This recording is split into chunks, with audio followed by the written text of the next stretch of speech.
Bueno, muy buenos días a todas y a todos presentes el día de hoy para una sesión más de los webinars semanales de la organización ANCAWA, en particular de su Centro de Arbitraje y Resolución de Disputas.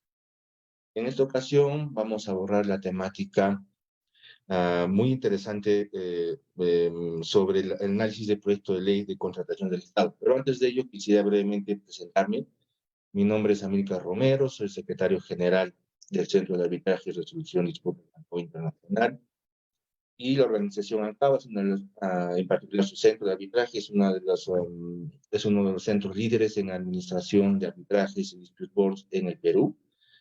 Y en esta ocasión contamos con un especialista de primer nivel, la doctora Shirley Ramos, que va a desarrollar la temática del día de hoy.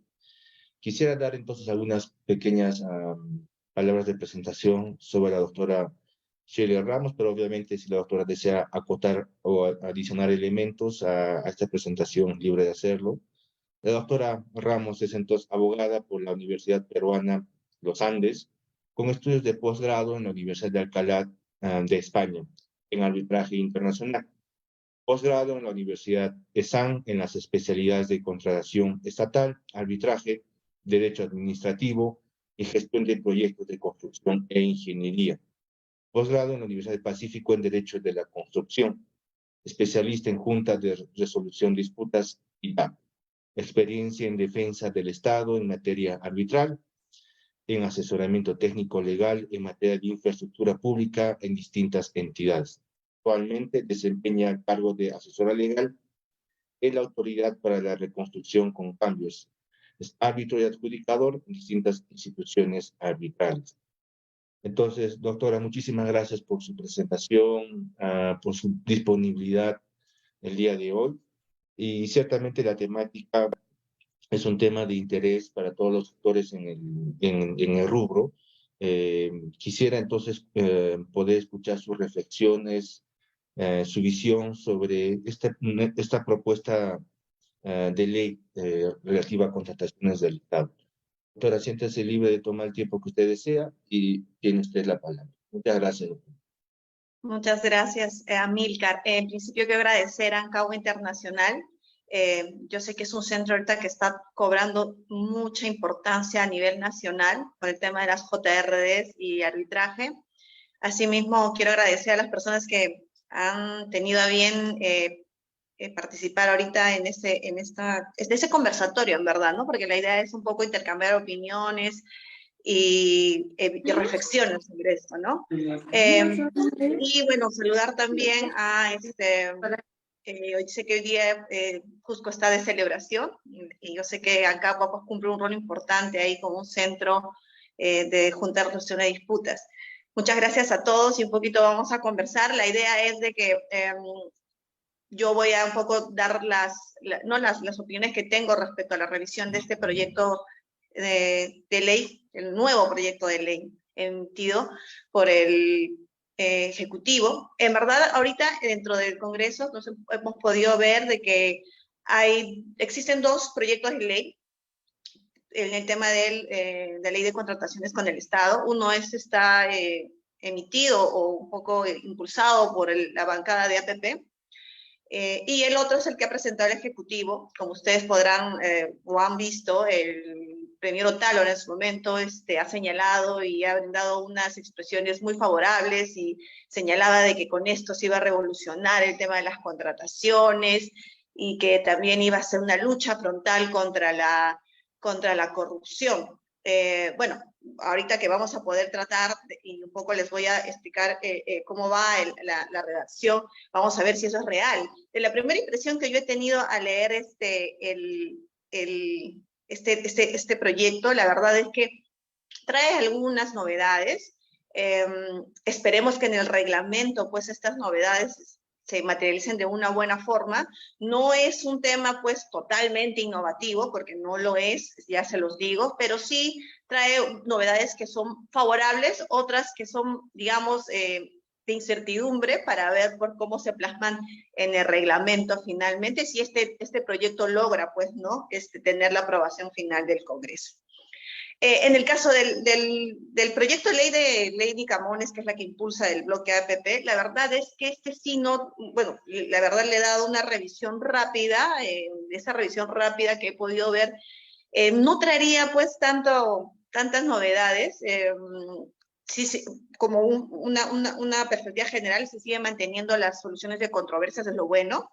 En JRDS, en arbitraje, no lo han eliminado, entonces, si bien es algo positivo, pues no es un proyecto que tenga más novedades, a mí me parece más bien una copia de lo que ya tenemos, ¿no? Una modificación, una actualización. Es aún un punto de vista rápido, pero que se puede verificar simplemente, ¿no? Bueno, empecemos con el tema. En el caso de la ley promovida por el Ejecutivo, considero que en principio se tiene dos cosas positivas en el tema de los principios. Los voy a ir ordenadamente, digamos, para tratar de abarcar las cosas más novedosas que pueda traer esto para poder comentarlos y que compartamos, ¿no? Alguna opinión al respecto. Las dos cosas positivas son las inclusiones en el tema de los principios que siempre me ha parecido importante, es el tema de la colaboración, el principio de colaboración, que si bien lo han puesto con la equidad, ¿no? El principio sería equidad y colaboración. Considero que es un hito muy importante porque se debe dejar de entender de que el contrato en la ley de contratación, bajo los términos contractuales nacionales, es adversarial, ¿no? Entonces, siempre hemos tenido esas posiciones bastante arraigadas pues, en nuestra ley. ¿Por qué? Porque todo siempre ha habido un tema de sacarse la responsabilidad. Y en verdad, como entidad contratante, nosotros tenemos un deber de colaboración. Esto inclusive está en el Código Civil, bueno, digamos, bajo el principio de buena fe y el tema de la necesidad de que una de las partes de la relación contractual, o las dos partes, puedan realizar todos los actos para colaborar y llegar a un objetivo común. Esta situación para mí es muy importante, en virtud que ahora no se dan cuenta, hay un enfoque colaborativo por todo lado. El enfoque colaborativo se está impregnando inclusive hasta el SUNAT, que ahora he visto que el sistema tributario está atendiendo a buscar este enfoque colaborativo, porque lo que debemos entender es de que la participación conjunta y armoniosa, digamos, de las dos partes que buscan entre las dos un mismo objetivo, es lo más importante en el desarrollo y en la importancia de cualquier objetivo en común, ¿no? O sea, de cualquier situación o plan o como le digo, situación, un interés que buscan las partes, ¿no? Entonces, eso permanentemente nos ha faltado. Y creo que, si bien es cierto, lo han puesto como un principio, lamentablemente en el desarrollo de la ley, por lo menos, no hay mayor desarrollo ni mayor mención respecto a este principio de colaboración, salvo en un artículo que no lo mencionan tal y cual, pero que sí da a entender de que otorga la responsabilidad a la entidad contratante, que lo vamos a ver más ratito.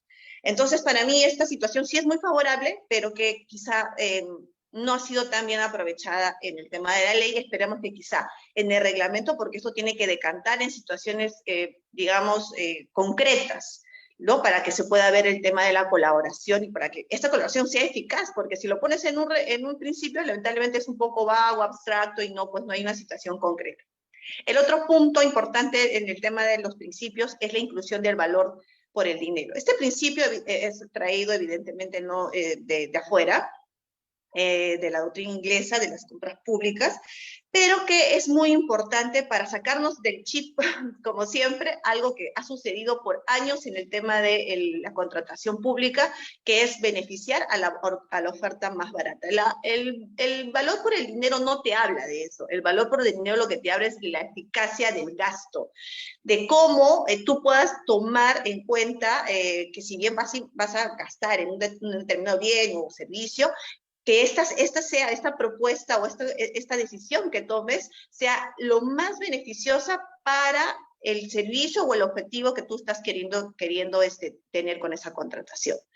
Entonces, ese beneficio evidentemente tiene que estar enmarcado en garantizar sobre todo la calidad, los plazos, sostenibilidad, independientemente de que sea esta la oferta menor, sino que tiene que ver una relación entre lo que gastas y lo que vas a recibir, pero en temas de calidad y eficiencia. Por eso es que es una eficiencia del gasto. No es un tema de, oye, como lo decía, y creo que constantemente pasa, ya gastaste menos, entonces, ok, es lo más ventajoso. No es así, y todos lo sabemos. Entonces, importante, yo creo, la inclusión de este principio, pero más importante va a ser que las entidades entiendan en qué momento, y los funcionarios y servidores que están dentro de las contrataciones, que ahora se llamarían compradores públicos, que entiendan. Bueno, y también todos los demás involucrados dentro de la ejecución contractual, cómo es tomar una decisión bajo el enfoque del valor por el dinero, ¿no? Y saquen ese chip del hecho de ser el menor gasto que le pueda evitar a la entidad.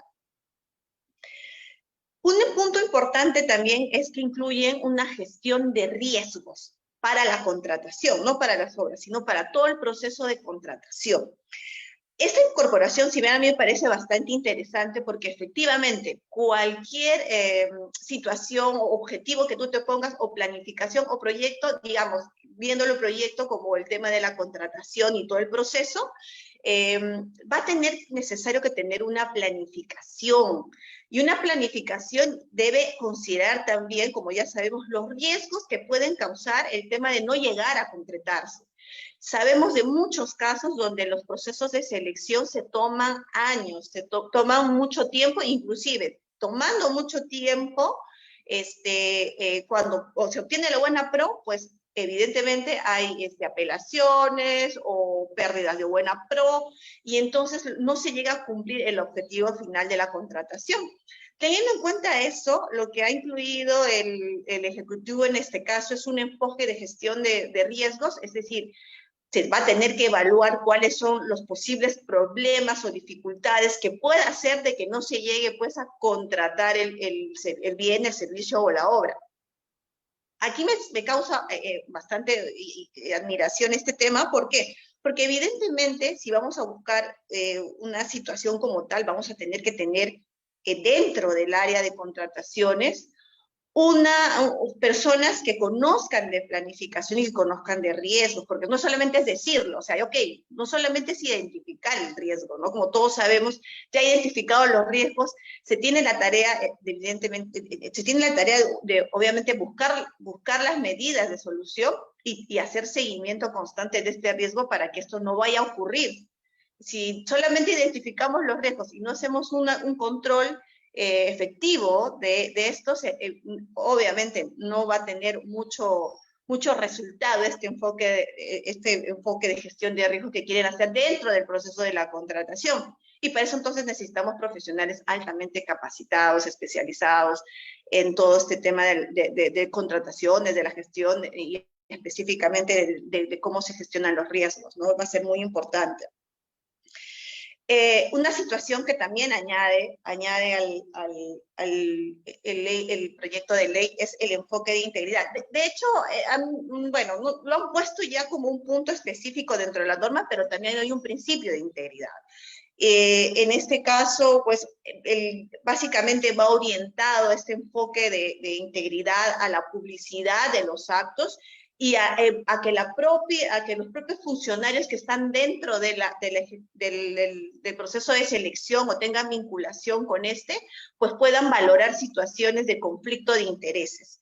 Entonces, para eso también va a ser una tarea bastante importante que va a tener que hacer el Ejecutivo para tener una calidad de profesionales y básicamente que tengan esta performance, porque evidentemente la evaluación de las situaciones de conflicto de interés pasa por un tema ético y también obviamente tiene que verse con la calidad de profesionales que tienen, ¿no?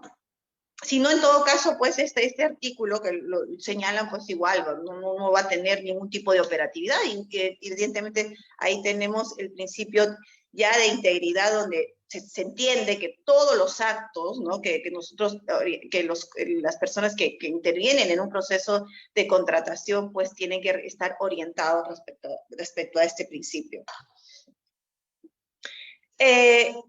Otro tema que nos da, más allá de ciertas cosas, ciertos pequeños cambios de nombre y todo esto, la participación de los roles de la Dirección General de Abastecimiento y todo esto, ha atinado este proyecto de ley en un poco modificar los roles o los nombres de los involucrados dentro del proceso de selección. Como bien saben, los roles que antes teníamos, pues siempre estaba el titular de identidad, la usuaria, el órgano de contrataciones. Acá se ha hecho casi lo mismo, solamente ha habido un cambio de denominación, pero tiene ciertas peculiaridades, específicamente en uno de los roles que ponen. Siempre la máxima autoridad va a ser el titular de identidad, eso es inamovible. De ahí, la segunda persona más importante, digamos, dentro del sistema de contratación sería la autoridad de la gestión administrativa. Esta autoridad de la gestión administrativa sería en los ministerios, el secretario general, y dentro de los gobiernos regionales, locales, el gerente general.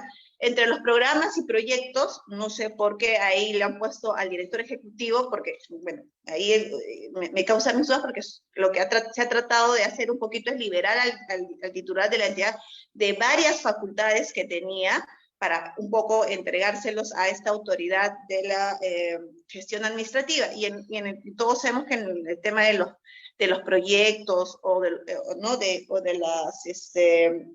de los proyectos, un director ejecutivo pues es la máxima autoridad. Pero en este caso, en el caso de temas de proyectos, el director ejecutivo es el que ejerce esta autoridad máxima. Y en el caso de las otras instituciones, señalan de que siempre va a ser esta autoridad de gestión administrativa, que va a tener funciones como aprobar adicionales, como declarar la nulidad. Va a ser ejercida por cualquier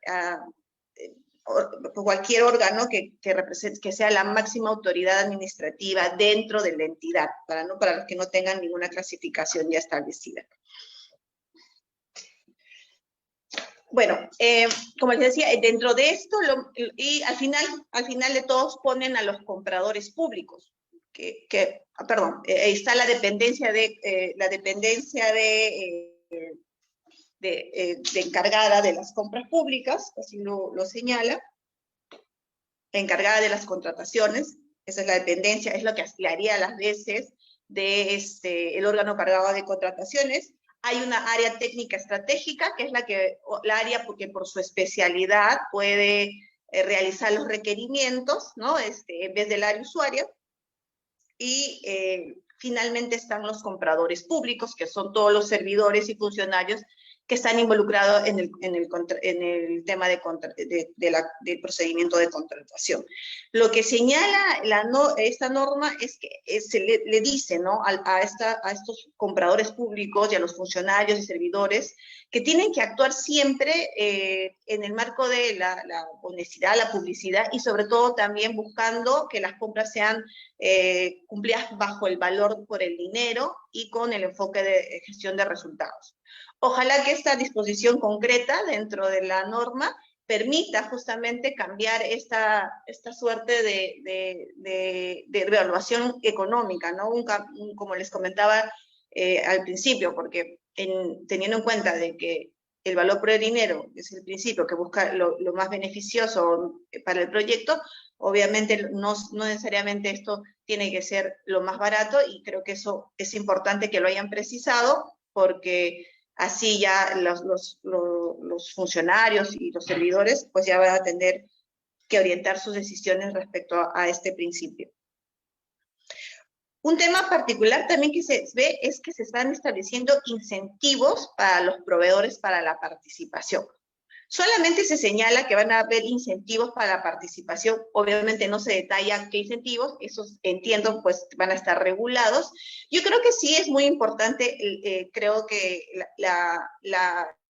incorporación el hecho, ¿no? Porque siempre se ha ya incorporado penalidades, y cuando todo el mundo dice, no, hay que ver cómo va a cumplir este proveedor, entonces al toque buscan penalidades, hay que ponerles más penalidades, y en verdad, a ciencia cierta, todos los que estamos metidos en el tema de contratación y contratos de una u otra envergadura, internacionales o no, las penalidades no te desincentivan, como dice el incumplimiento, no cumplen esa función, creo que es el contrario. Entonces, el hecho de poner incentivos, yo creo, para la participación de proveedores es muy importante, ya que esto va a tratar que más personas o proveedores de importancia intenten voltear a ver al Estado como una figura atractiva de contratación.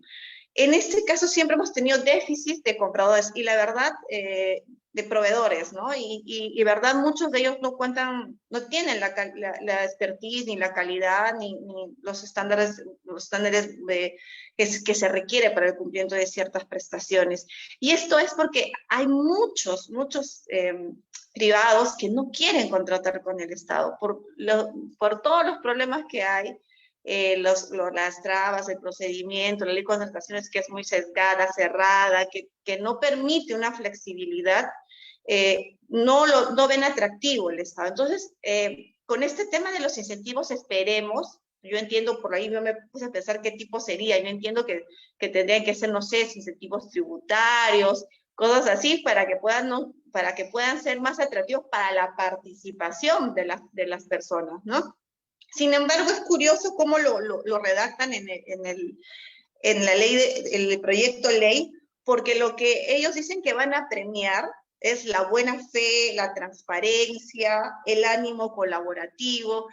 Entonces son cosas muy, ¿no? Un poquito abstractas, porque, bueno, buena fe, ¿cómo premias la buena fe? ¿Cómo vas a premiar el ánimo de colaboración? Entonces se entiende que debería ser, en el reglamento este tema debería encantarse temas más concretos, porque la verdad, ahorita yo me pongo a pensar y no sé cómo se premia la buena, cómo podrían medir la buena fe, cómo podrían medir la transparencia, ¿no? Entonces yo entiendo de que hay un desarrollo, un mejor desarrollo, debe haber un mejor desarrollo de este tema de incentivos, siendo algo muy importante porque sí, inclusive yo les comento que en los contratos NEC que vemos en la reconstrucción, adolecemos de postores, ¿no? Adolecemos de postores, lamentablemente no se ha tenido pues tanta competencia, ¿no? Porque no hay pues personas calificadas y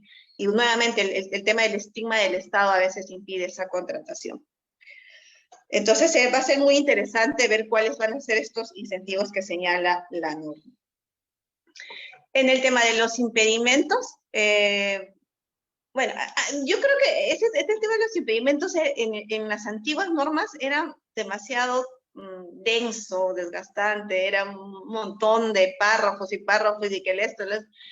En este caso casi es lo mismo, inclusive han aumentado más impedimentos, son 28 impedimentos ahora para contratar.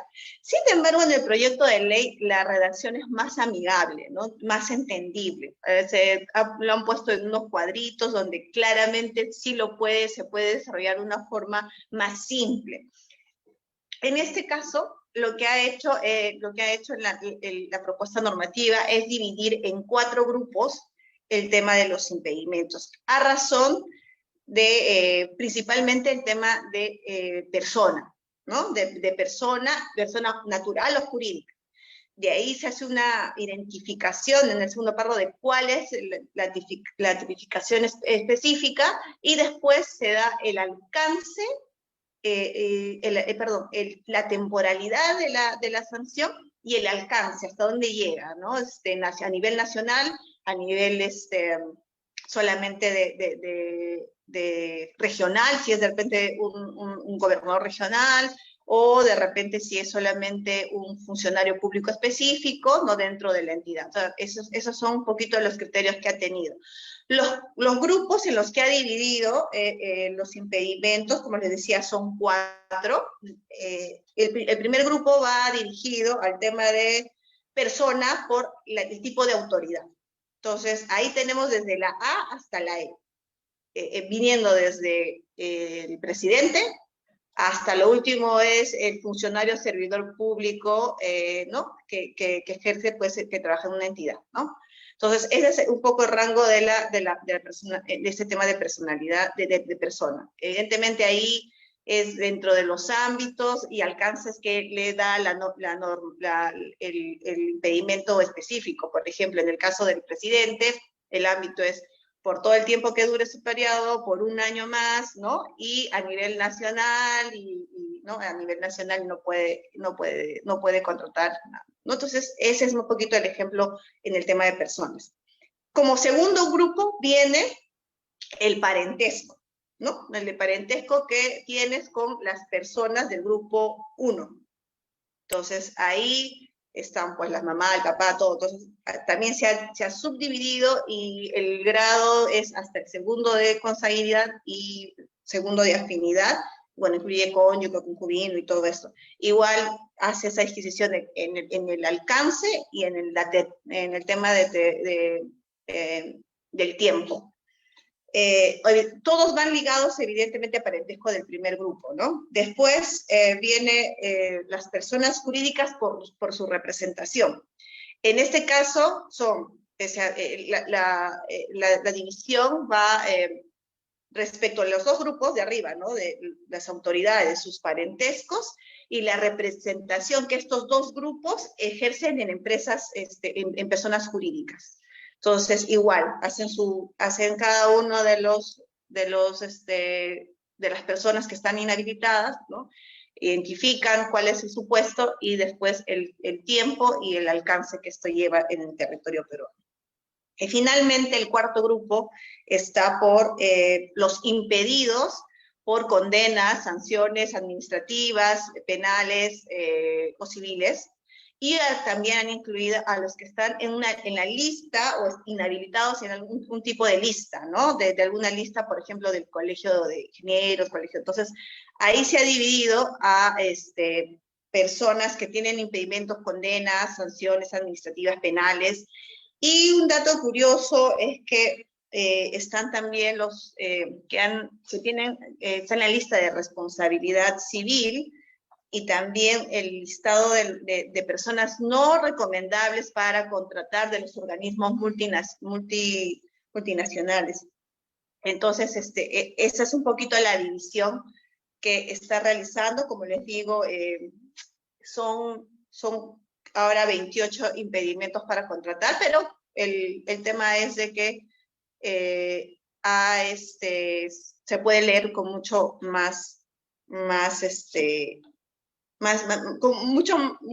mucho más simple la lectura. Bueno, un tema administrativo es que, bueno, se hace, digamos, al parecer ya no se llamaría así, es una plataforma digital para las contrataciones. Eso es un tema más administrativo, ¿no? Y hablan también de un documento, o sea, en el tema ya de los actos mismos de contratación, sí están los actos preparatorios, el requerimiento como siempre. Ya la indagación de mercado no se llama como tal, sino se llama interacción con el mercado. Se espera que esa interacción sea más dinámica y más fluida, pero sin embargo señalan que las condiciones de esta interacción van a estar señaladas en el reglamento. Y posteriormente, después de esta interacción, se entiende de que el órgano contratado, el órgano encargado o la dependencia encargada de las contrataciones, como se llamaría ahora, emite lo que es una estrategia de contratación. Entonces, la estrategia de contratación dice, pues, no, ya, de hecho, toda mi interacción con el mercado, mi requerimiento, entonces ya tengo el resultado de todo eso y tengo que armar la estrategia de cómo se va a contratar este producto. Ahí pues debe estar cuál es el proceso de selección o el mecanismo de contratación estratégica, cuáles son los plazos, o sea, de ahí el resultado. Pero para el tema de obras ponen algo bastante interesante, que es que esta estrategia que es planteada por el órgano, la dependencia encargada de contrataciones, en el caso de obras, si son obras de complejidad, lo señala así, indicadas evidentemente con la ayuda de esta área técnica estratégica, lo que puede hacer y lo que debe hacer, mejor dicho, porque yo lo veo como una obligación más bien de la redacción, es de que tiene que verificar y ponerse el sistema de entrega del proyecto, bueno, en este caso le pone el sistema de entrega de la obra, la evaluación del uso de un contrato estandarizado internacional, o sea, tiene que evaluarse eso en el tipo de contrato de obras, la posibilidad de poner metodologías de enfoque colaborativo, como en este caso de información, como es el tema del BIM, y evidentemente ponerse ya en esta estrategia de contratación los incentivos que va a percibir el contratista por un beneficio técnico, por el plazo. Entonces, básicamente acá ya estamos hablando de incentivos dentro del contrato cuando ya pues después vas a tener en la ejecución de la prestación incentivos evidentemente que son económicos porque de eso se estila, pues no, si me entregas más en menor tiempo del plazo acordado, pues hay, por ejemplo en el NEC, ¿no? Se utiliza estos incentivos cuando los key days, se llaman las fechas claves, tú logras tal fecha clave o antes de la fecha clave, entonces tienes un incentivo para eso, antes de la fecha clave, para un incentivo, un monto que puedas tú percibir por tu cumplimiento más temprano, ¿no? Entonces, señala entonces que en esta parte de este plano hay que preparar toda una estrategia. Y nuevamente yo me pongo a pensar que para tratar, esperemos no sea pues solamente un documento más que cumplir. Para eso, para que realmente funcione una estrategia como lo están viendo, pues tenemos que tener compradores públicos o servidores que estén en los órganos de contratación y en el área técnica estrategia sumamente especializados, que conozcan bien, en el caso sobre todo de obras, que conozcan cuál sería el sistema de proyecto más beneficioso para mí, para esta obra, que tenemos varios, cuáles son los incentivos que quiero, si voy a ingresar con el BIM o no. Entonces, todo esto se tiene que hacer en una situación de planificación también. Entonces, estamos viendo de que para esto tenemos que nuevamente tener profesionales sumamente especializados dentro de estas áreas y dentro de la contratación. Esperemos bueno, si este proyecto logra o logra ser aprobado, y en todo caso, que realmente se pueda concretar, porque yo imagino que si no tenemos esta capacidad técnica entre los funcionarios y servidores, lo que va a pasar es que van a hacer van a por cumplir una situación y solamente van a relativizar todo y no lo van a poner, no va a haber una evaluación y entonces ¿para qué sirve? ¿No? Entonces sí necesario va a ser la capacidad profesional que vayan a tener para el cumplimiento, bueno, de estos objetivos que se está poniendo el propio gobierno. Ya en cuanto al proceso de selección, hacia digamos, simplificado en dos nada más, ¿no? Es la licitación y el concurso público. Y van a tener sus modalidades. No entiendo que según, pues, el monto, ¿no? Pues sería bueno que se diera según también la complejidad o de determinadas cosas, pero casi siempre van por el tema del monto, ¿no? Solamente van a ser dos. Y se dividen en dos tipos, ¿no? Es procedimiento de selección competitivo y procedimiento de selección no competitivo. Entonces, ya un poquito seguro que ya se les han podido correlacionar. Estamos hablando del competitivo cuando hay un proceso de selección, ya va a ser una licitación o un concurso público, ¿no? Evidentemente, cuando hayan varios postulantes, y el otro van a ser pues, lo que eran las contrataciones directas, ¿no? Entonces, el no competitivo. Obviamente después podemos ver también las exclusiones, cuando estamos ante una posibilidad de realizar procedimientos de selección no competitivos, ahí casi es lo mismo a todas las causales. Básicamente se han agregado dos, que son el tema de poder comprar predios y arrendamientos. Eso va a estar, va a ser un proceso no competitivo. Y también se ha agregado la posibilidad de no entrar a un proceso de selección, el hecho de contratar abogados para defensa judicial o arbitral. A mí me parece, no lo he visto en ningún lado, para defensa específica. Y también inclusive estos pueden ser previamente al proceso, ¿no? Como una asesoría, pero están claramente especificados y los demás casi son los mismos.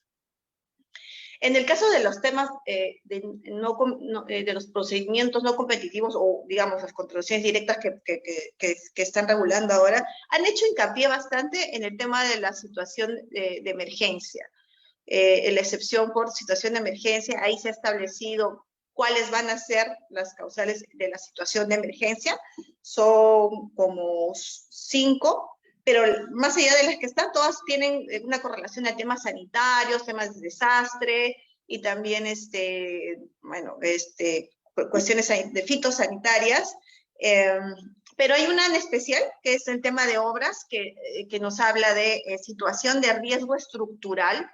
O sea, vas a poder contratar directamente cuando ya exista una situación de riesgo estructural o ruina en infraestructura, ¿no? Entonces, que obviamente la condición es que esté en riesgo la vida, la salud o el tema del patrimonio cultural.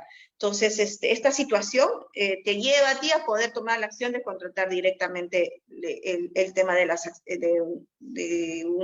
un determinado servicio o para tratar de evitar cualquier tipo de estas destrucciones.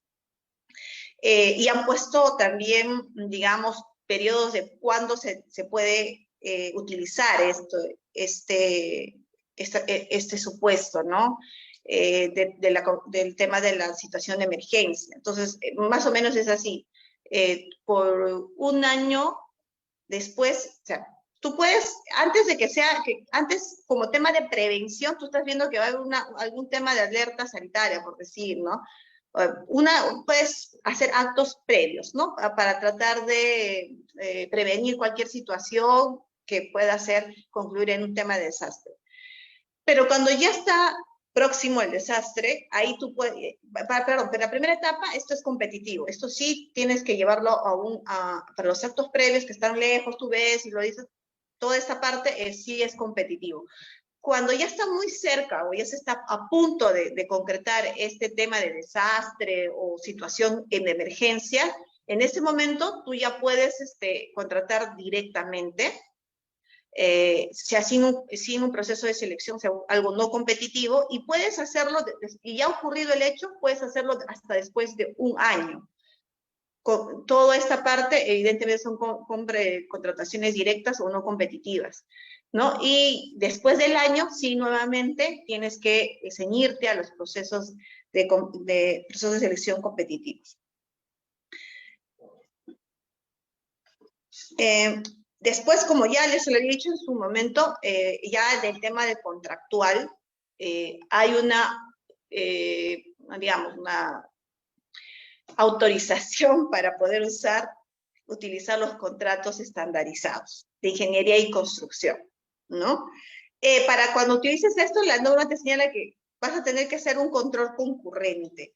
Lo interesante de esta, bueno, es interesante o lo observable quizá de esta redacción, es que la misma norma te señala, ¿no es cierto?, que estos contratos se rige bajo los mismos términos contractuales del propio contrato. Y dejan una parte donde señalan que también, digamos, conforme al reglamento de la ley de contrataciones, ¿no? De acá, en cuanto a lo que corresponda, lo que regule esta, ¿no?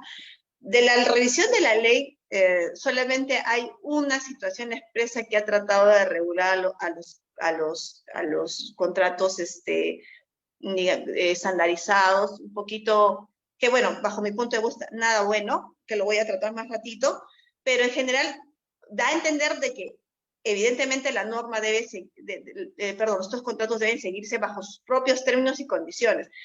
Yo creo que es lo más saludable, porque no podemos nosotros aplicar una situación de la ley de contrataciones con el Estado a un contrato NEG o a un contrato FIDIC. Yo, por ejemplo, hace años vi en unos contratos de colaboración financiados por el BID, que era un contrato modelo de FIDIC, me parece, pero le habían modificado tales así que habían metido un montón de cosas de la ley de contrataciones con el Estado. Y en verdad el contrato era un monstruo, ¿no? O sea, tú veías y no había ninguna forma. Entonces, lo que no puede pasar es que las entidades, bajo esa lógica que tenemos, puedan ingresar modificaciones a los modelos de contrato.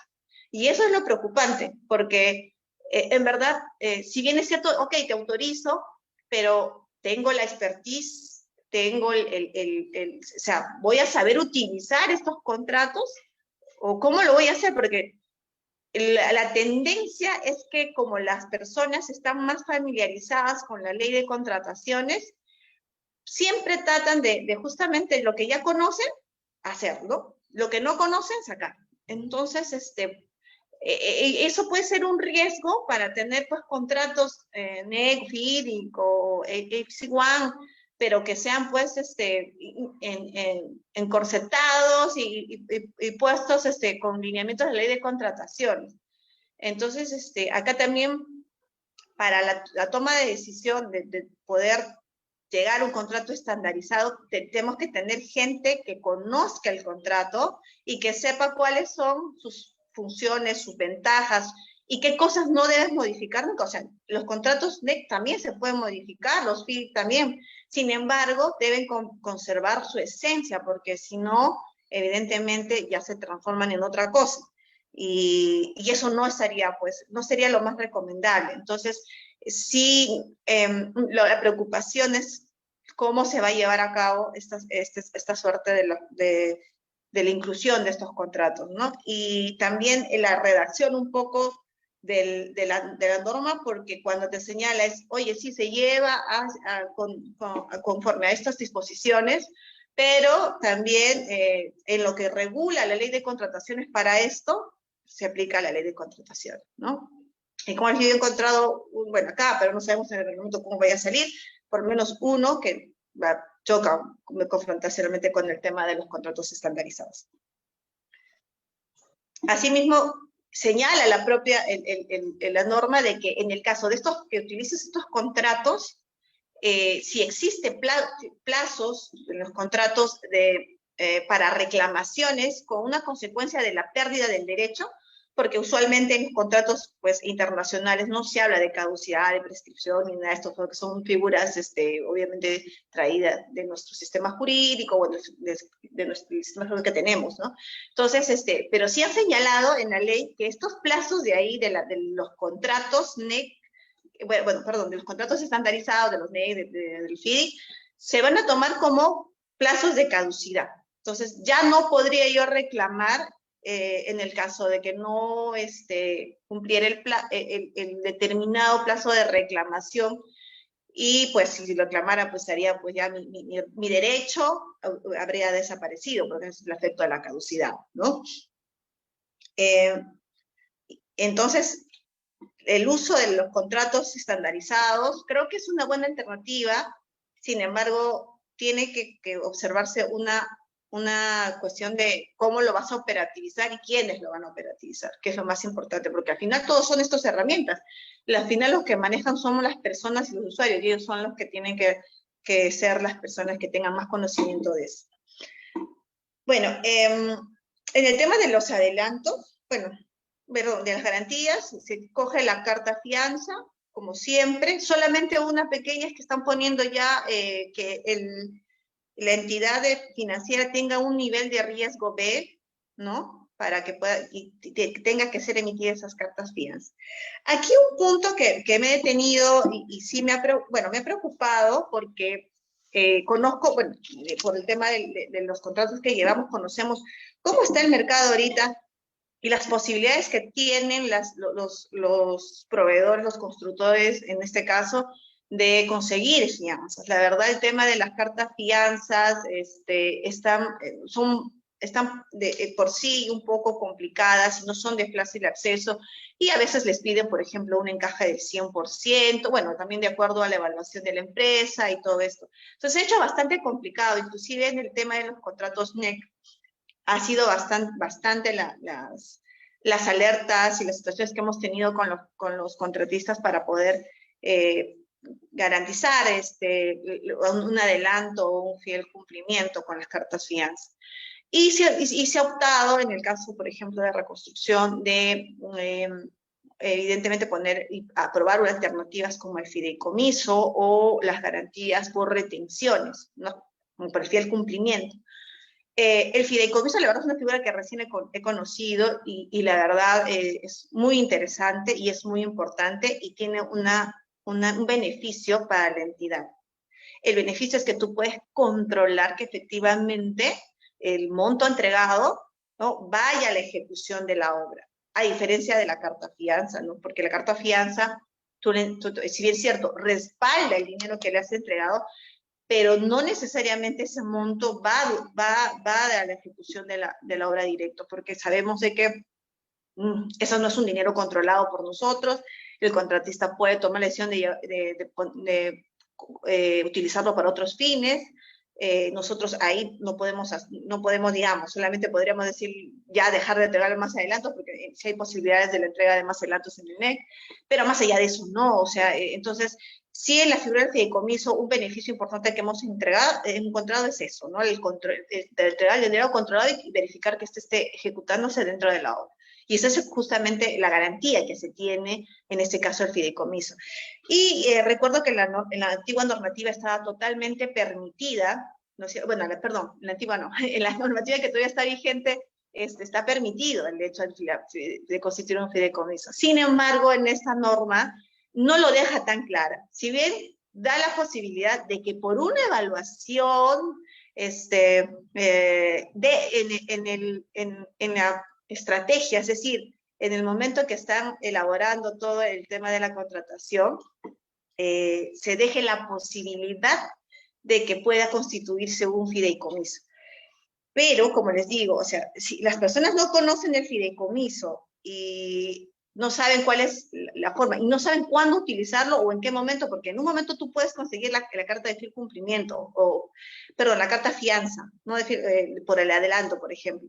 Puedes conseguirlo, pero a la siguiente, de repente, ya no lo vas a poder conseguir. Entonces, el fideicomiso, sobre todo en los contratos estandarizados, ¿no? Porque un poquito en los contratos de la norma nacionales, como cada vez es un poquito más fácil, digamos, evaluar eso, pero es bien complicado que no puedas conseguir, bueno, va a ser complicado conseguir algún tipo de garantía, una carta fianza, pero siempre debe tener la posibilidad de darnos alternativas a la entidad de poder tener distintas herramientas, ¿no?, que sean permitidas. Pero en este caso, como lo ponen a que previamente sea evaluado, y no sé si no se evalúa en la estrategia, no va a estar en el contrato, entonces no creo que sería tan útil, ¿no? Entonces, creo que en este caso debió quedarse como está en la norma actual, donde señala también que es factible presentar una carta fianza o constituir un fideicomiso, que es lo mejor para que tengamos más herramientas en las entidades para que podamos tener y ejecutar de manera eficiente las obras, ¿no?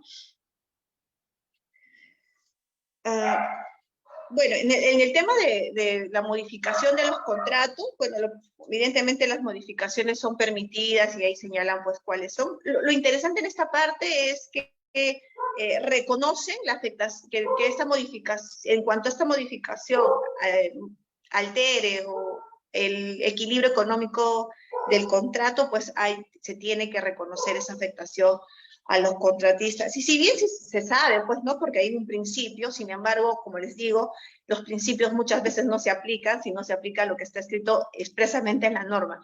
Entonces, es muy importante que se haya reconocido tal y cual, porque así le da la potestad inequívoca, ¿no?, al servidor público de que sí tiene que compensar al contratista por algún tipo de desequilibrio, ¿no? Que eso pasa bastante frecuentemente. Yo, por ejemplo, ahora tengo un caso que lamentablemente no es con el NEC, sino con el PEC, donde ha surgido ciertos problemas, donde se nota que hay un desequilibrio por el paso del tiempo, pero lamentablemente con el PEC no tengo esa facilidad, no podría tener esa facilidad como tal, y ya me encuentro con personas un poco sesgadas que dicen, no, que no se puede modificar. Entonces, a pesar de que sí se ve el desequilibrio que he sufrido, pero entonces esa es la imposibilidad, lamentablemente, de nuestras normas, ¿no? Entonces, una cosa, un artículo como este, ahora que yo, por ejemplo, estoy necesitando, a mí me serviría un montón, pero lamentablemente no lo tenemos, ¿no? Y como les decía, sí está, o sea, es un principio, ¿no? Todos sabemos que equidad, ¿no? Pero es bastante complicado que algunas personas entiendan cómo se debe interpretar en ciertos momentos. Entonces, me parece algo muy favorable, ¿no? Para el tema de la ejecución, porque así evitas, pues, resoluciones, problemas y todo eso. También en el tema de la Contraloría de los adicionales, se sigue manteniendo los mismos límites, los mismos de la norma, así que no hay más que comentar. Lo que sí quiero comentar acá es que se establece, y les comentaba hace rato por el tema de los contratos estandarizados. En esa lógica, lamentablemente se ha establecido un límite también, bueno, yo lo digo lamentablemente porque evidentemente en el quehacer diario que tengo, esto pues no tiene justificación, ¿no? Y se ha establecido pues un límite también para los contratos estandarizados, ¿no? El límite de variaciones, lo ponen así, variaciones que pueda tener el contrato estandarizado, es el 50% del monto contractual.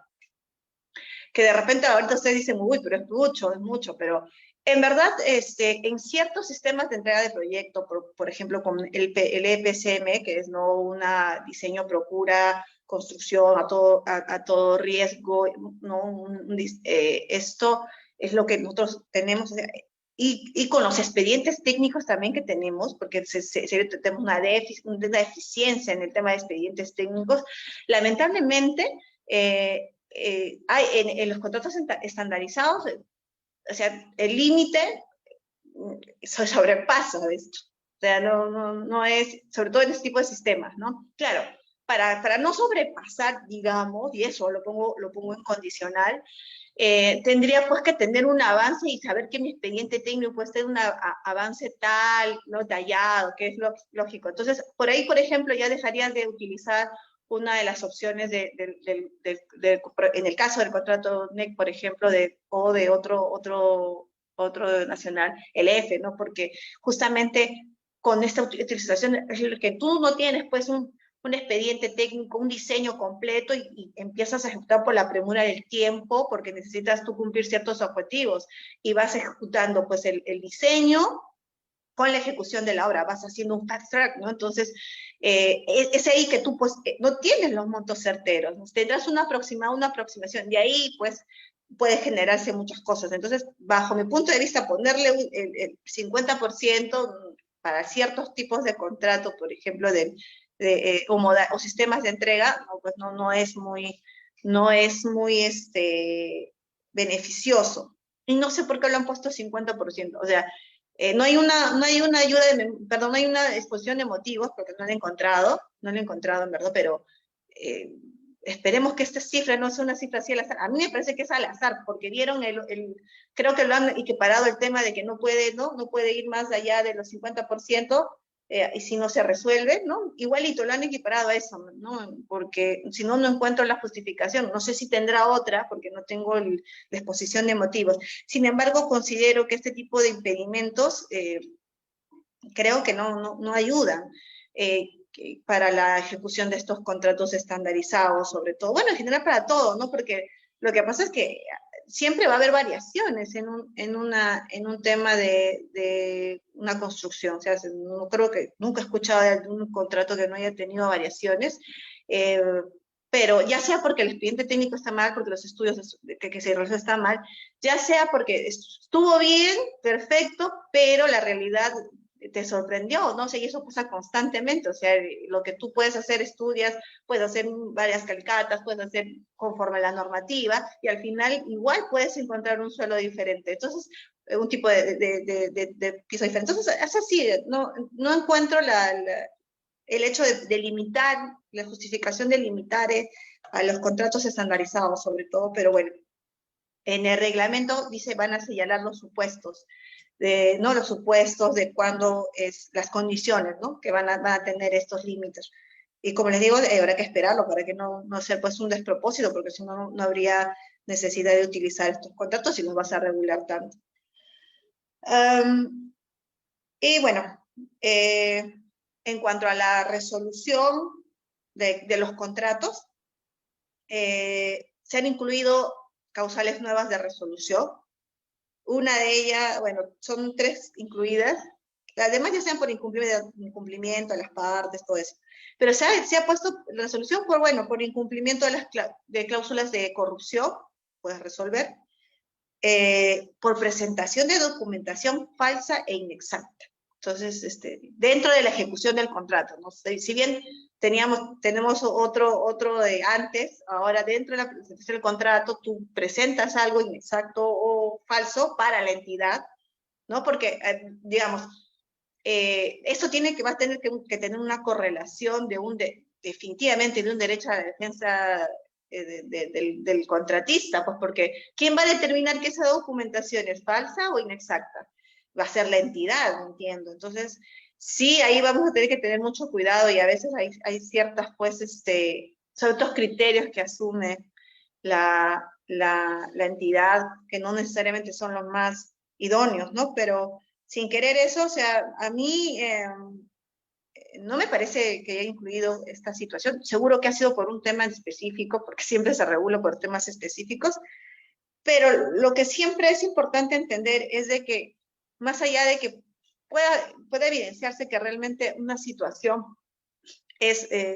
ha sido, pues, hay una vulneración al principio de transparencia dentro de la relación contractual y que alguien te presentó una documentación realmente que es una documentación falsa, se tiene que ver definitivamente evaluar, ¿no? Y eso la norma también te lo dice, ¿no? O sea, evaluar la posibilidad de continuar. O sea, no es una obligación, pero yo siempre veo que las entidades, no sé si es por temor, también entiendo que también es por un tema ya de, digamos, cómo va a sonar afuera, ¿no? Si de repente también la prensa a veces te ayuda en eso, ¿no? Oye, están contratando con alguien tal, con que presentó tal, y sí, pues rebota, pero sí, siempre hay la posibilidad de continuar con el contrato, y eso va a ser una tarea, y una tarea que tenemos que tener todos los servidores y funcionarios, ¿no? De verdad, siempre evaluar lo más beneficioso para el proyecto, para el fin, para el servicio, para el bien que quiero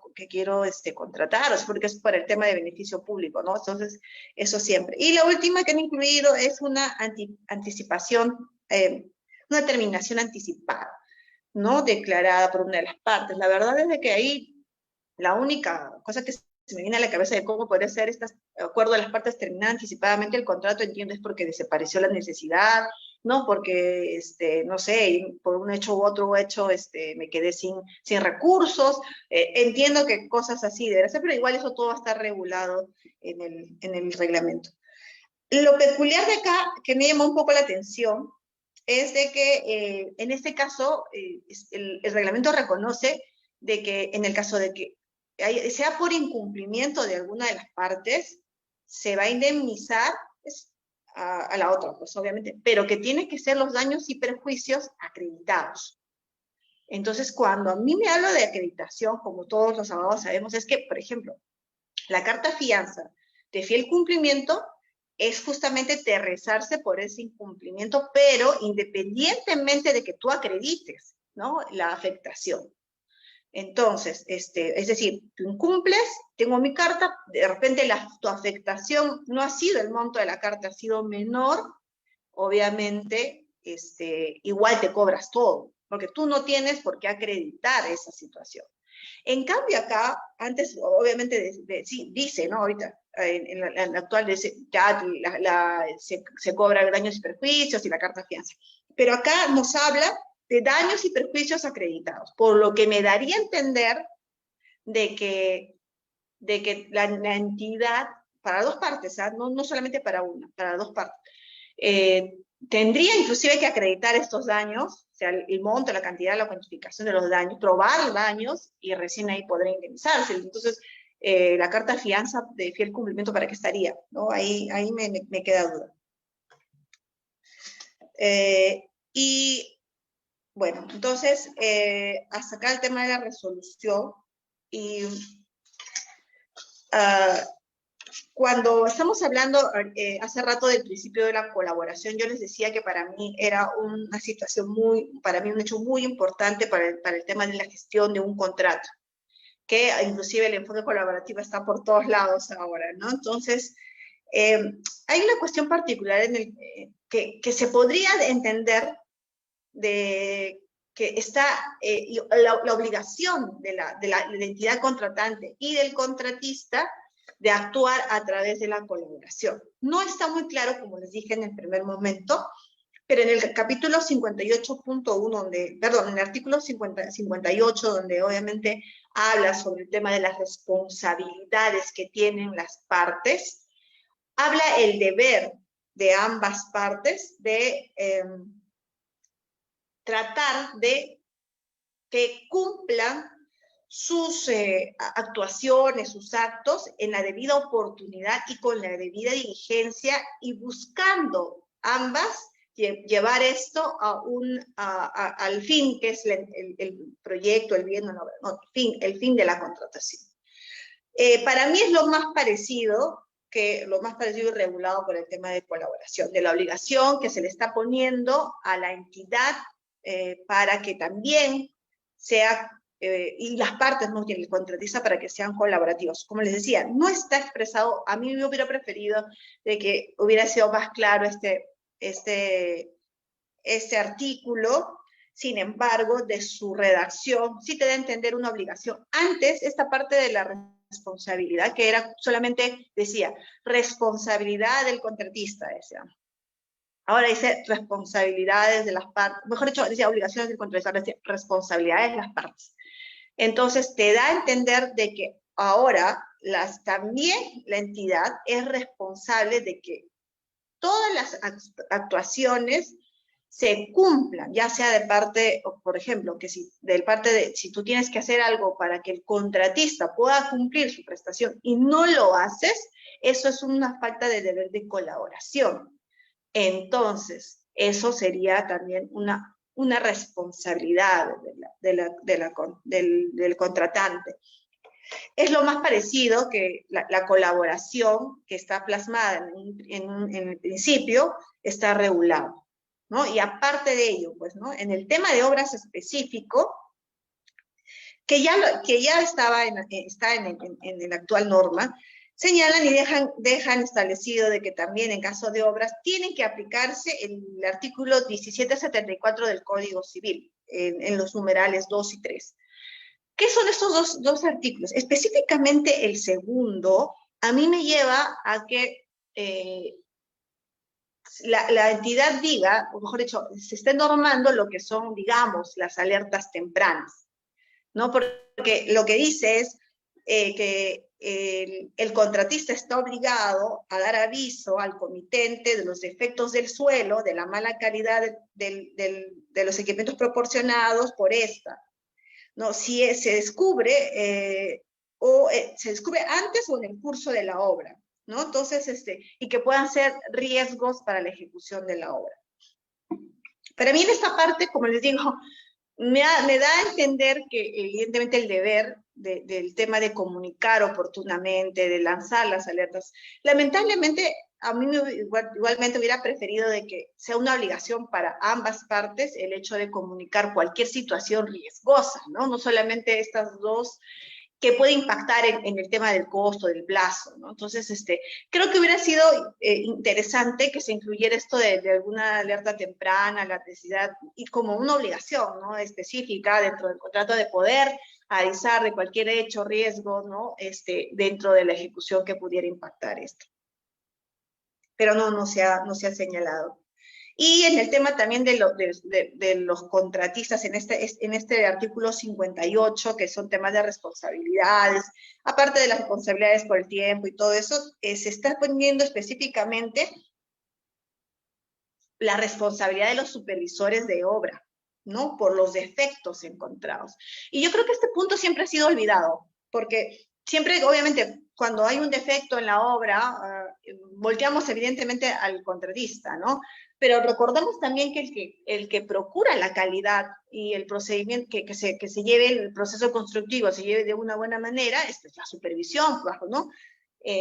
Entonces, al menos tampoco yo, durante el tiempo que estaba en Procuraduría Pública, que estuve años, nunca vi que se responsabilizara o se emitiera siquiera algún cuestionamiento o alguna acción contra los supervisores, pero la verdad es de que es importante, creo yo, que se incluya esta responsabilidad específica, ¿no? Porque sabemos que sí las tiene, pero que también esté establecida para que también las entidades puedan irse contra esos malos supervisores de obra, que inclusive a veces que ni van, ¿no? Entonces, es importante que se tenga en cuenta que también ahora tienen una responsabilidad, y la responsabilidad de ellos dura la misma responsabilidad, según este artículo, que lo que tiene el ejecutor de obra, ¿no? Entonces, ahí para que puedan ustedes ver.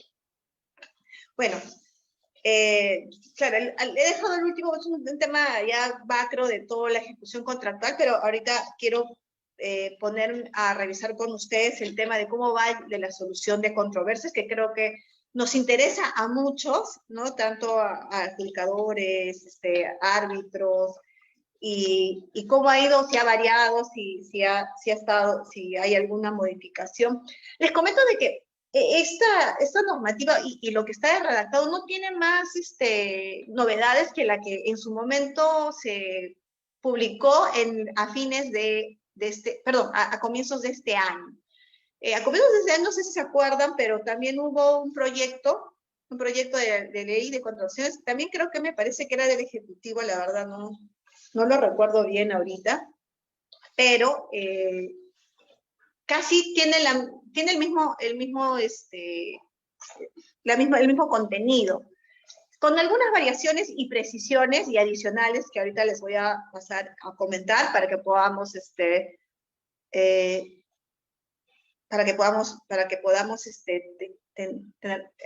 conversar. Bueno, ¿qué ha pasado en el tema de la solución de controversias? Bueno, lo bueno es de que permanecen los mecanismos de resolución de controversias, ¿no? Reconocen a la conciliación, al arbitraje y a la JRD, e incorporan, digamos, a los mecanismos de solución de controversias que puedan tener los contratos estandarizados, ¿no? Por ejemplo, en el caso del NEC, se estila en los contratos originales, se estilan mediadores. Entonces, esos también estaría, si es que tú decides como entidad utilizarlos y no poner o modificar el contrato NEC, si decides en ese momento, entonces es aceptado por la ley de contrataciones con el Estado y puedes hacerlo, ¿no? Pero además... Ramos, sí. disculpe. Quizás le doy un par de minutos más para que pueda redondear los conceptos y eventualmente si hay preguntas al público. ¿Sí? Sí, claro, gracias. Ya, entonces, lo más interesante es acá que el tema de la solución, ahí están los tres mecanismos. Ya no va a haber un RNA, lo que hay es una lista de entidades de arbitraje y centros de resolución de disputas, que es administrado por el OCE, es supervisado y va a ser y en su momento de incumplir alguna infracción va a ser sancionado. Ya se han establecido las sanciones para que puedan ser impuestas en su momento. El RNA se desaparecía porque los únicos árbitros van a ser los que están en las nóminas de estos centros arbitrales y de JRDs. Se va a agarrar sus nóminas. Por eso es que el OCE va a subir un mayor control respecto a los centros, ¿no? Y esta lista va a ser constitutiva, es decir, ningún centro de arbitraje o JRD va a poder realizar o administrar temas de contrataciones públicas si no es que ha ingresado a esta lista. O sea, a partir de ello va a poder tener esa condición y administrar. Y también va a tener que mantener esa calificación, si no puede ser expulsado de la lista y evidentemente no va a tener, ¿no?, ninguna situación, poder administrar el tema de los contratos del Estado. En las JRDs tenemos que, igual son dos funciones consultivas, y la consultiva y la decisoria.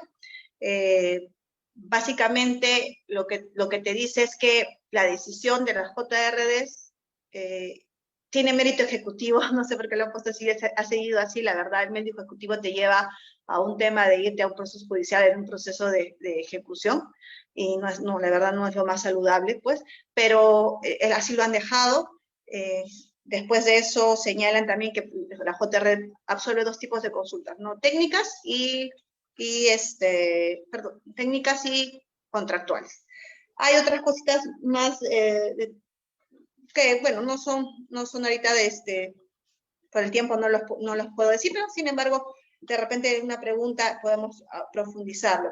El arbitraje mantienen el ad hoc, pero para 10 suites, y después el tema de la incorporación ya acá del árbitro de emergencia, en la ley. Ahí es importante entender que creo que había existido una polémica respecto a la posibilidad, con esta normativa que esta normativa que está aplicando, introducir un árbitro de emergencia, ¿no? Con esta norma, porque evidentemente si tú escoges un reglamento, y ahí hay la posibilidad de irte a un ámbito de emergencia, entonces tú puedes tener el acceso. Sin embargo, por ahí he escuchado posiciones en las que no está regulado en la normativa y no tendría facultad. No concuerdo con esa posición. Sin embargo, la norma ya te establece claramente el árbitro de emergencia, la posibilidad de que ellos puedan intervenir también en el tema del proceso arbitral, antes, evidente, de constituido el tribunal arbitral. Se ha puesto plazos de caducidad para las interposiciones en el arbitraje, las interposiciones de ciertas pretensiones. El tema de las medidas cautelares, aquí solamente ponerles a conocimiento de que hay también debate respecto a la posibilidad de que las JRDs puedan dictar medidas cautelares provisionales. Bajo mi perspectiva y mi opinión, sí es factible. Sin embargo, hay otros que opinan lo contrario, que también pues es saludable la posición.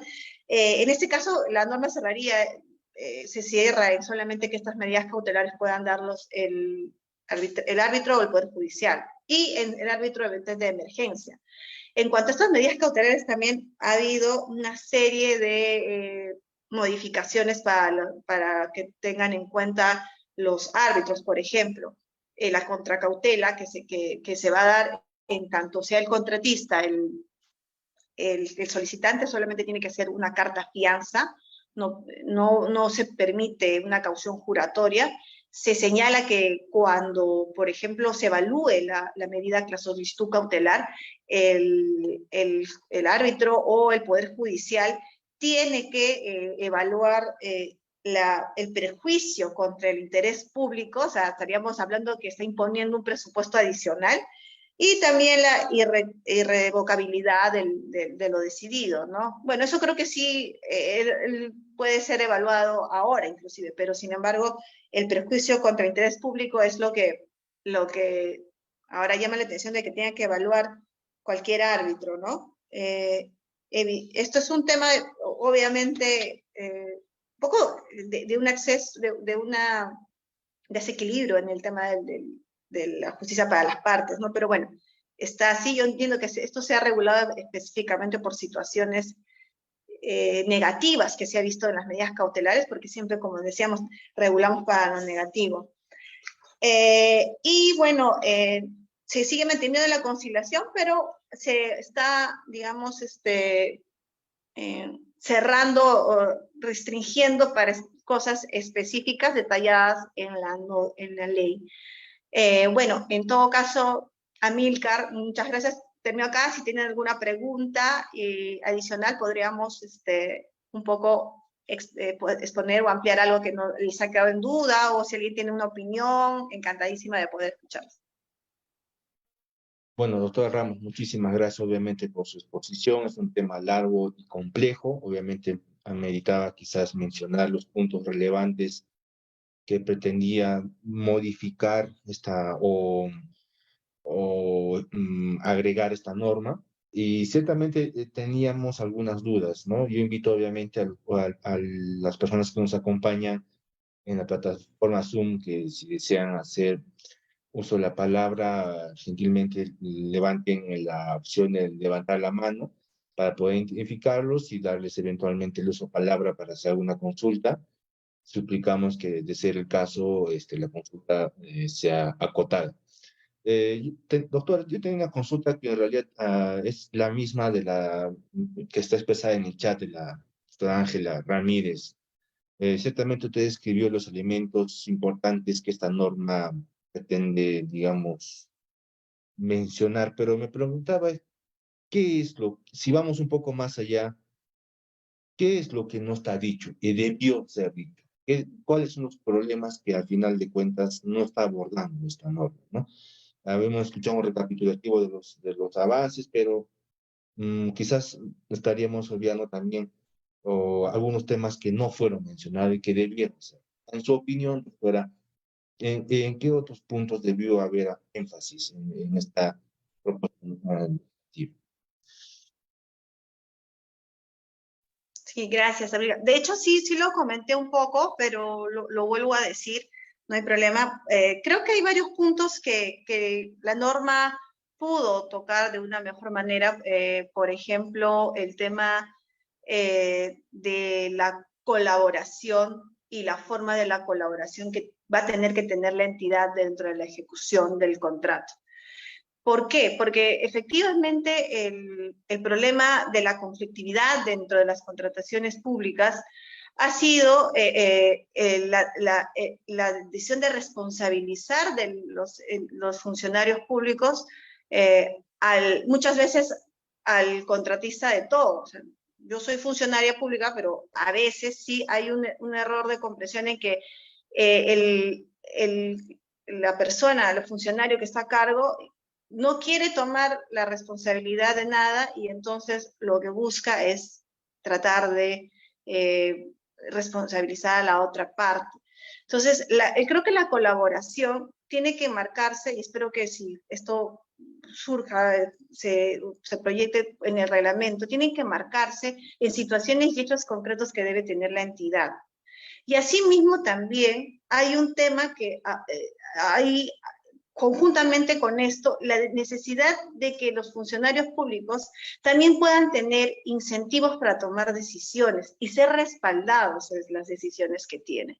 Entonces, hay muchas veces en que, por ejemplo, el funcionario público sabe de que hay una determinada acción que tiene que hacer, pero no la hace, no pretende tomar decisión, y la justificación siempre esto es la Contraloría, ¿no? Entonces, se debe dotar, inclusive acá en la ley, justamente de los elementos para que este funcionario público tenga que poder tomar decisiones en su momento para que esto lleve justamente a ese enfoque de resultados. Entonces, para esto se tiene que resguardar a los funcionarios públicos, a los buenos, de buenas prácticas, situaciones concretas en la norma, por ejemplo, donde la decisión que se tiene, obviamente discrecional y debidamente fundamentada, pueda ser respaldada, ¿no? Entonces, yo creo que lo que se tiene es como un general, te lleva como a decir, oye, sí, vamos a tener el tema de la colaboración, sí, yo como funcionario público tengo que colaborar, tengo que hacer, pero si yo no tengo algún tipo de herramienta que permita legal, ¿no? Legal, que estas acciones mías sean respaldadas y evidentemente en su momento auditadas, nadie dice no, pero respaldadas y yo pueda saber de que asumiendo esta posición voy a tener algún tipo, no voy a tener ningún tipo de situación adversa que contra mí, entonces la voy a tomar. Eso creo que no se preocupan tanto del tema de los servidores, o sea, sí les dan ¿no? Sí les dan obligaciones, sí les dan, pero no les dan situaciones concretas de cómo respaldar estas decisiones de gestión que muchas veces se puede tomar y que inclusive la misma normativa te obliga, ¿no? Te obliga a hacerlo. En el tema ya más práctico, por ejemplo, de las obras, de las JRDs, creo que tiene que tener en cuenta de que las JRDs no están actuando de la manera más correcta porque no están siendo implementadas dentro de las entidades públicas. ¿Y por qué no están siendo implementadas? Es porque realmente, a pesar que la norma legalmente te obliga como entidad pública a realizar una JRD, sencillamente no lo hacen porque no hay una consecuencia directa. Entonces, sí considero que esta parte de la JRD, que se ha visto que es una herramienta esencial y que está perdurando, entonces tiene que tener una situación concreta de consecuencia para la persona que no implementa esta JRD al inicio de la prestación. Algunos decían, por ejemplo, de que debe estar amarrado al inicio del contrato, la JRD. Yo tampoco considero eso, no me parece, pero sí considero de que el no inicio...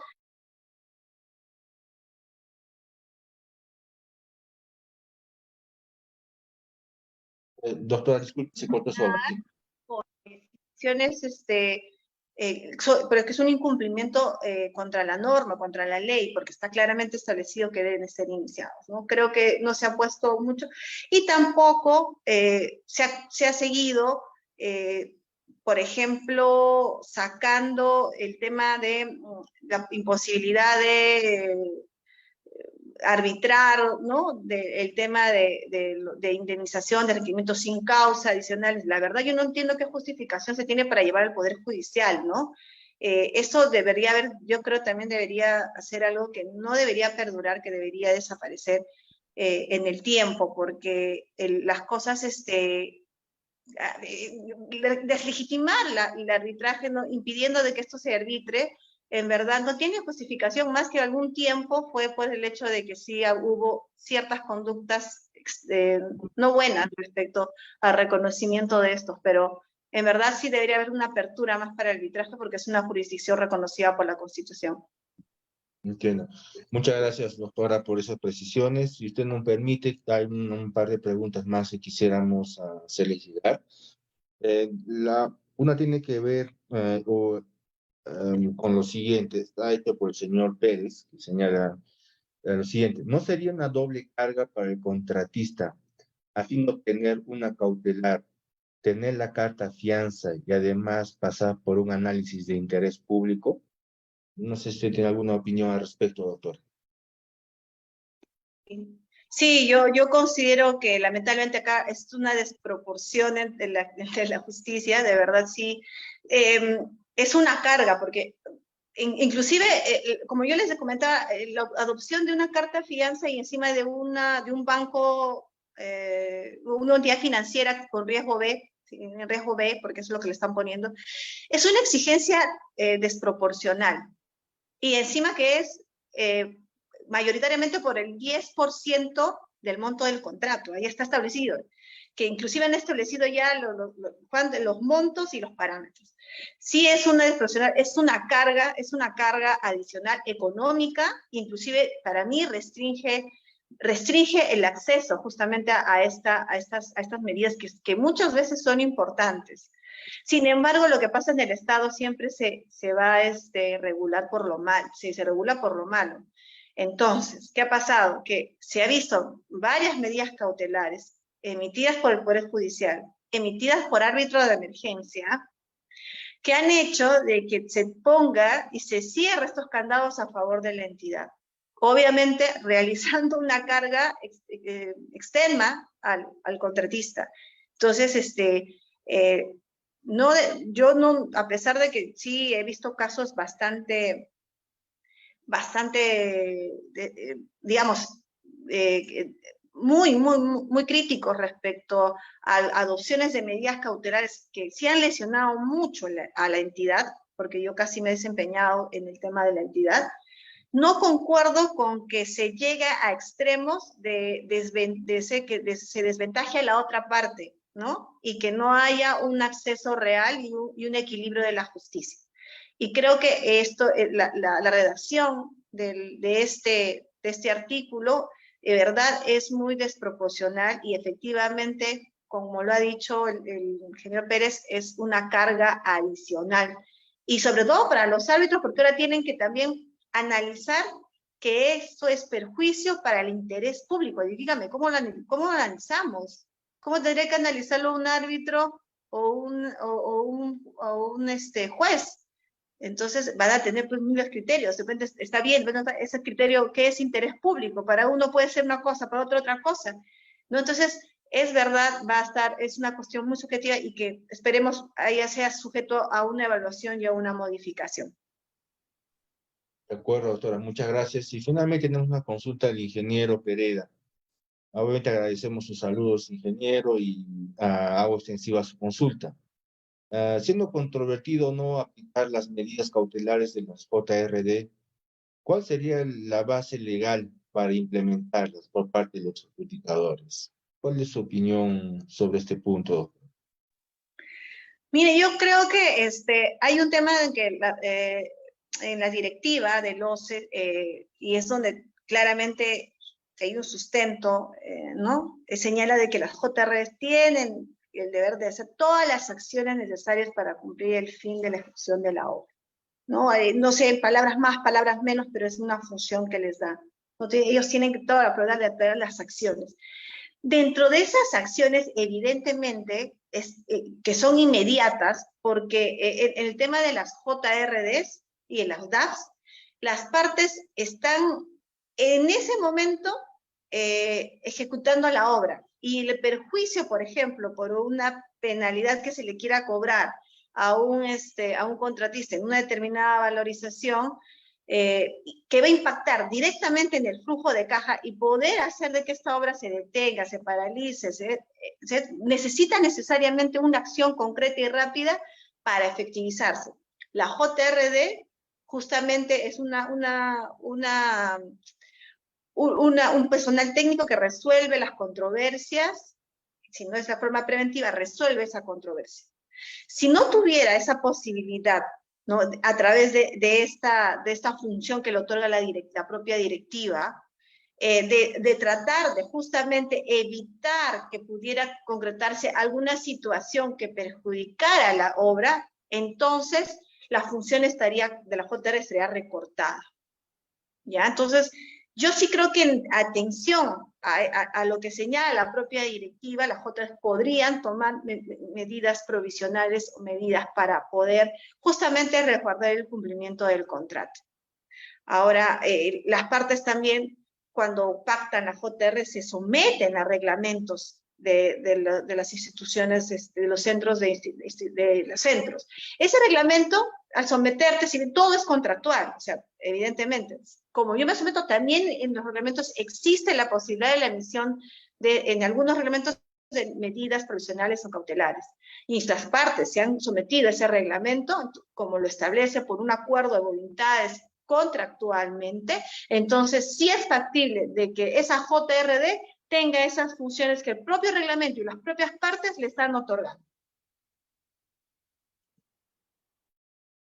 Muy bien, muchísimas gracias, doctora, y obviamente muchísimas gracias al público participante.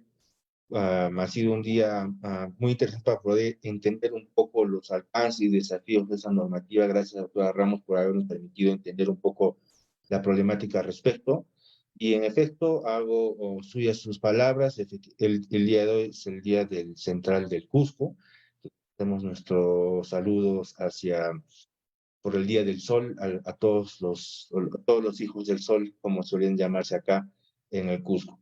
Muchísimas gracias, doctora, por esa exposición, y obviamente si hay alguna otra consulta en particular, no duden en hacernos llegar por escrito.